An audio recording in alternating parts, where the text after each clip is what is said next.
be honest for a second. Have you ever felt a little spark of satisfaction when someone who seemed to have it all suddenly fell from grace? Be honest.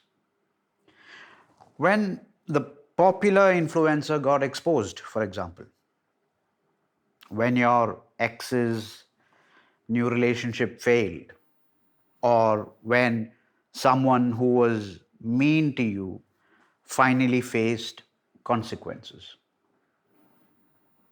If you're feeling guilty right now, don't, because what you experienced is called Schadenfreude, and it's one of the most universal of human emotions. But why do our brains light up when other people suffer? That's a good question. And why do some people seem to kind of feed off drama and misery? The psychology behind this is way more complex and darker than you might think. Welcome back to Huddle Psychology, and I'm Rahul Nair.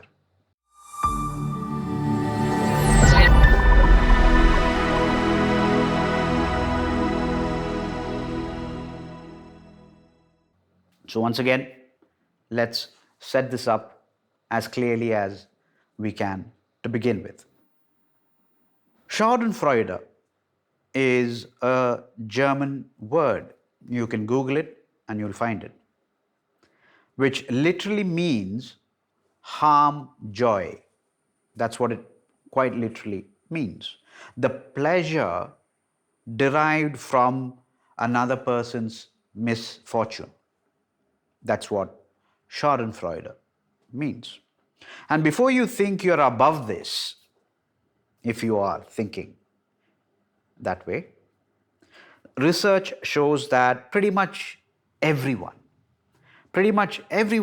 experiences Schadenfreude to some degree at some point in their lives. We see it everywhere. People obsessing over celebrity downfalls, social media pile-ons, reality TV drama, and even office gossip about someone's failure. The entire tabloid industry wouldn't exist if it wasn't for our appetite for other people's pain. Just imagine. But there is a difference between occasionally feeling Schadenfreude and being someone who actively seeks out, and creates opportunities to watch other people suffer.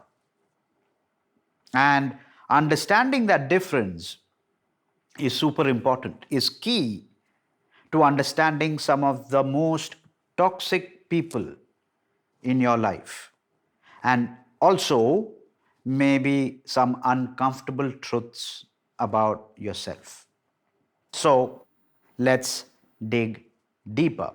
Let's talk about evolutionary theory. Yes, there is a role from the evolutionary perspective as well. Let's begin with that.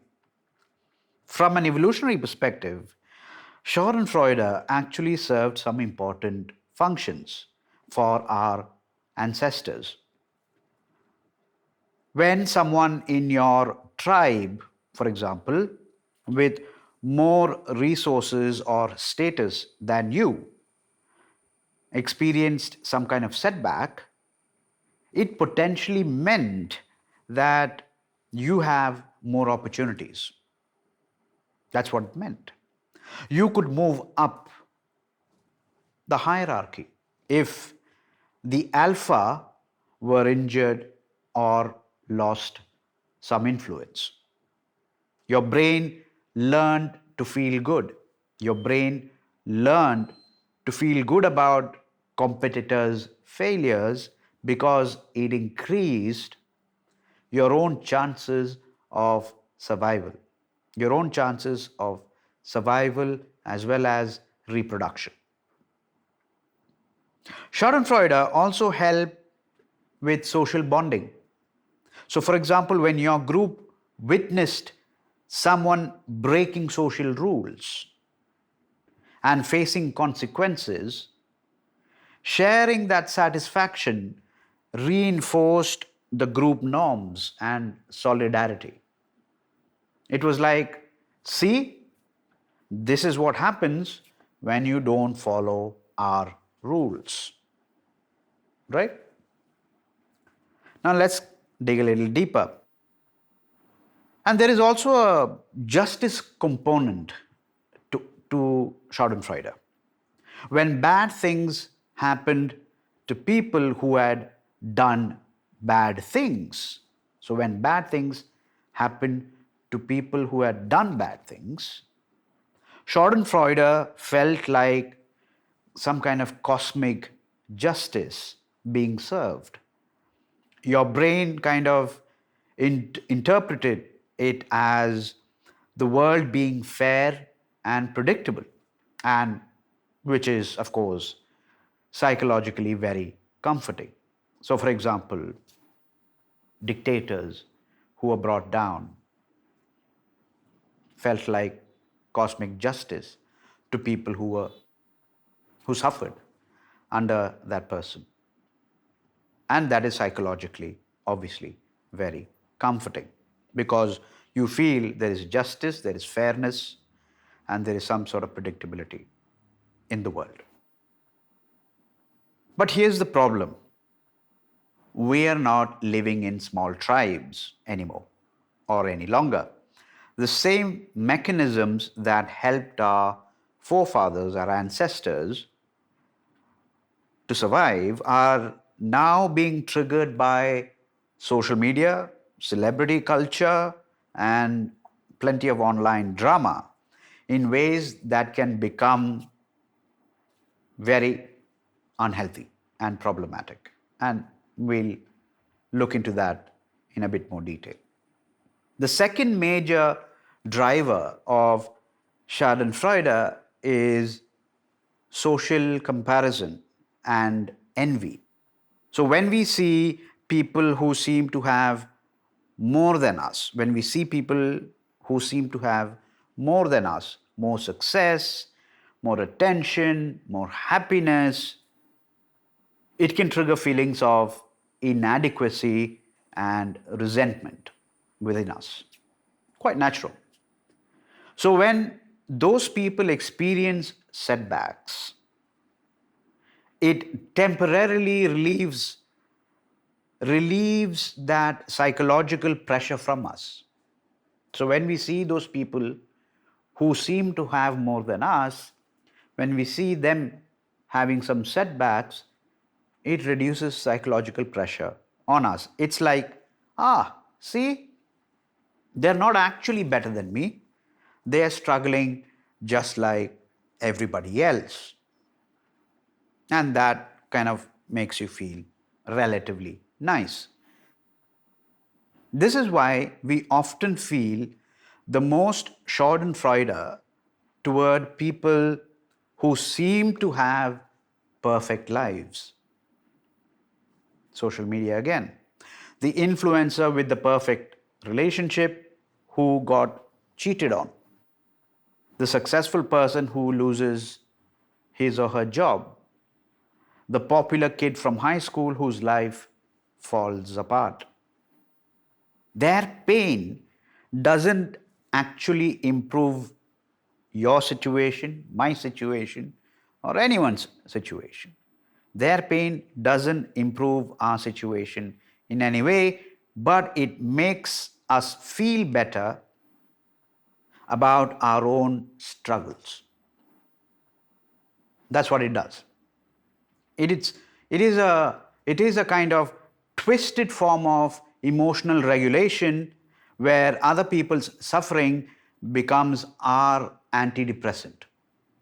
Seeing other people suffer is our antidepressant. And yes, it is kind of twisted, but it is true.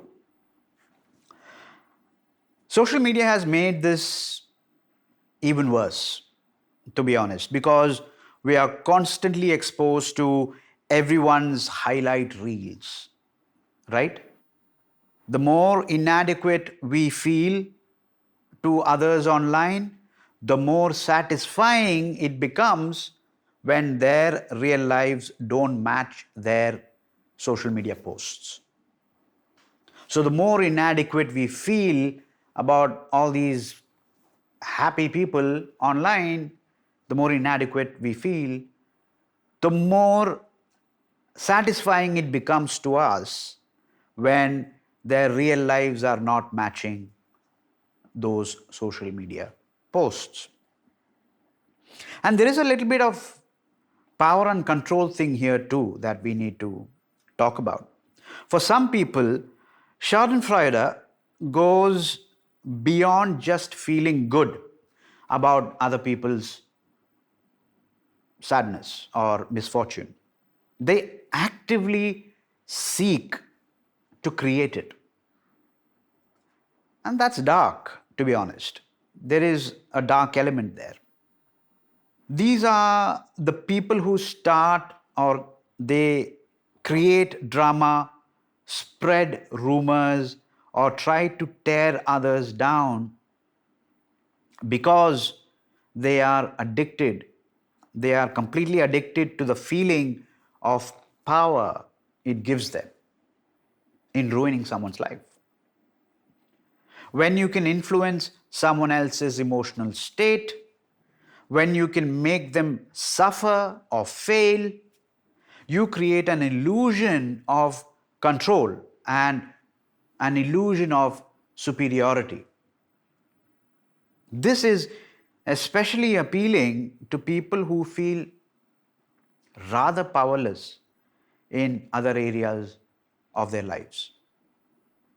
It's really appealing for people who are feeling a lot of powerlessness in their lives, in other walks of lives, in other areas of life. So they resort to making other people suffer, which makes them feel superior and gives them a temporary power kick, so to speak. And this is often rooted in obviously deep amount of insecurity and trauma. People who were made to feel small, worthless, powerless, they are the ones who often develop a compulsion, so to speak, a compulsion to make other people feel the same way. It's like if I can't feel good about myself, at least I can make sure you feel as bad as I do too. They become psychological vampires, so to speak, feeding off other people's pain to temporarily kind of fill the void in their own life and self worth. The problem is, it never actually works in the long term, obviously. The relief is temporary, so they need bigger and more frequent hits of other people's suffering to feel okay. And that is twisted. What does social media do? And like I mentioned before, it amplifies everything. Social media has turned Schadenfreude into a global spectator sport. We can now witness and even participate in the complete destruction of complete strangers in real time. Think about it. It's really, really worrying. Cancel culture, public shamings, viral callouts. These are all forms of collective Schadenfreude where thousands of people pile on to destroy someone's reputation, their livelihood, their identity. And the people participating often justify it as justice or accountability. But here's what's really happening from a psychological point of view. We feel morally superior and enjoy someone else's destruction when we participate in online mob justice. That's what's happening. We get the satisfaction of Schadenfreude while telling ourselves we're the good guys. Social media. The social media anonymity and distance also remove the normal empathy barriers. It's easier to enjoy someone's pain when they are just a username or a profile picture rather than a real human being sitting in front of you. And the algorithm rewards this kind of behavior because conflict and drama generate huge amounts of engagement. The platforms literally profit from our appetite for other people's misery. They profit from our appetite for other people's misery. And let's explore what the personal cost is because of all of this. So, what does regularly consuming or creating Schadenfreude actually do to you as an individual, as a person? First of all, it erodes your capacity for empathy. The more you practice enjoying other people's pain, the harder it becomes to care about their well being in a genuine way. You start seeing others as some sort of a source of entertainment rather than as fellow human beings. So that's one consequence. Secondly, it keeps you stuck in a negative mindset. When your emotional regulation depends on others failing, you're essentially outsourcing your happiness to circumstances that you just have got no control over. So that's a second problem. Thirdly, it prevents you from focusing on your own growth and healing. Time spent obsessing over other people's problems is time not spent working on yourself. The more time you spend on others is lesser time spent on yourself, on your own growth, on your own healing.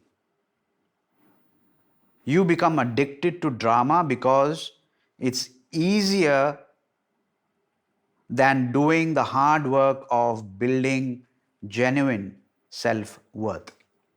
You become addicted to drama because it's simply easier than doing the hard work to build your own genuine self-worth. And finally, it attracts toxic people and relationships into your life. How? So, for example, when you enjoy drama and conflict, you tend to surround yourself with people who thrive on chaos rather than people who are actually good for you. You surround yourself with people who are chaotic, who love chaos, who thrive in chaos, rather than people who are going to support you in your growth and your healing. So, I also want to spend a little bit of time on the difference between healthy and unhealthy Schadenfreude. So I want to be clear that feeling occasional Schadenfreude doesn't make you a bad person.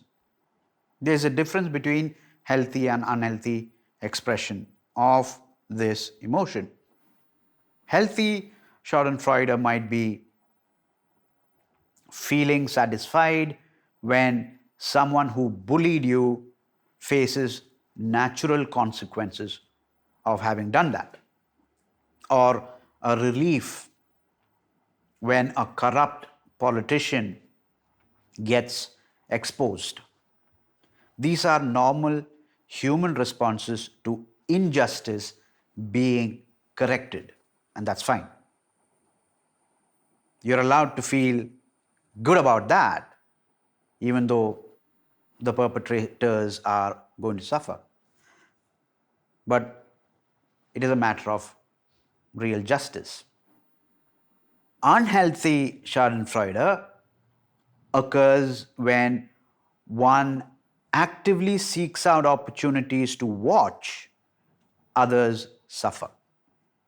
You seek out opportunities to watch other people suffer, or you create drama or spread negativity to cause pain and suffering to other people, or turn other people's misery into your own primary source of entertainment and emotional regulation. That's unhealthy. The key question here, the key questions here are: am I consuming this content to understand justice and human nature? Or am I consuming it because I enjoy watching people being destroyed? Am I a passive observer of natural drama, or someone who creates and amplifies suffering? These are the questions you should be asking yourself. So, what's the solution? So, how do you deal with your own Schadenfreude impulses and protect yourself from people who weaponize them? Firstly, notice when you're consuming drama content and ask yourself why.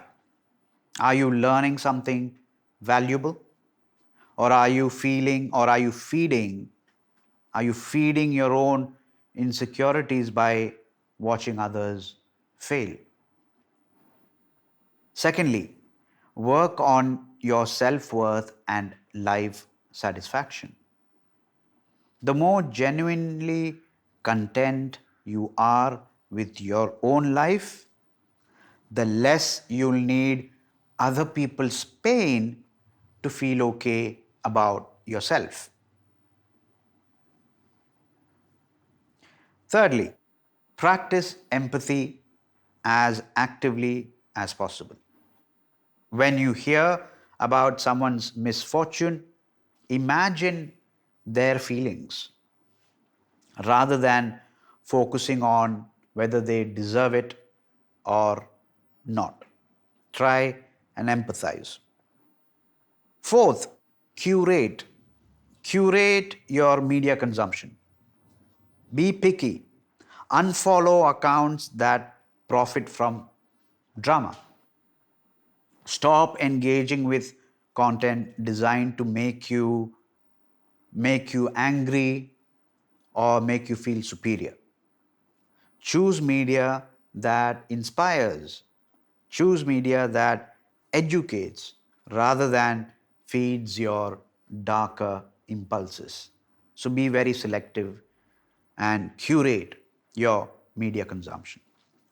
And finally, if you recognize that you're someone who creates drama or actively hurts others for your own emotional regulation, then please consider therapy. This pattern usually stems from unresolved trauma, and it can be healed with the right kind of support. So, do reach out to a therapist who can help you process your unprocessed trauma if you are indeed someone who tends to create a lot of drama and relies on other people's suffering for your own emotional regulation. Consider therapy. If done right, with the right approach, with the right support, it can be healed. So, Schadenfreude is one of those parts of human nature that we don't like to admit exists. We don't like to admit it exists, but it does. And understanding it is really important for us to navigate our relationships and culture. The next time you feel that, satisfaction, you feel that bit of satisfaction at someone else's misfortune, don't judge yourself. Don't judge yourself for it, but pay attention to it. Ask yourself what it tells you about your own needs, your own insecurities, and your sense of justice. So, if this video has made you think about your own relationship with drama and other people's pain, then please, I invite you to hit the like button and let me know in the comments, when have you noticed Schadenfreude in yourself or others? Be honest. And how do you think we can build a more empathetic culture? Share your thoughts in the comments below. And as always, this video is supported by a long form essay on our blog, huddlepsychology.substack.com, with references and suggested readings in case you want to dive deeper into the subject. Also, if you want to talk about any of the issues that we talked about today on a one-on-one basis, then drop me a note on rahul@huddlepsychology.com. Introduce yourself, share your story, and I'll try and get back to you as quickly as I can. And if you want more psychology content that kind of explores the darker sides of human nature with curiosity rather than judgment, then make sure you subscribe to our channel, where we are diving into all of it in great depth. So until next time, please keep flourishing, and I'll see you in the next one. Bye bye.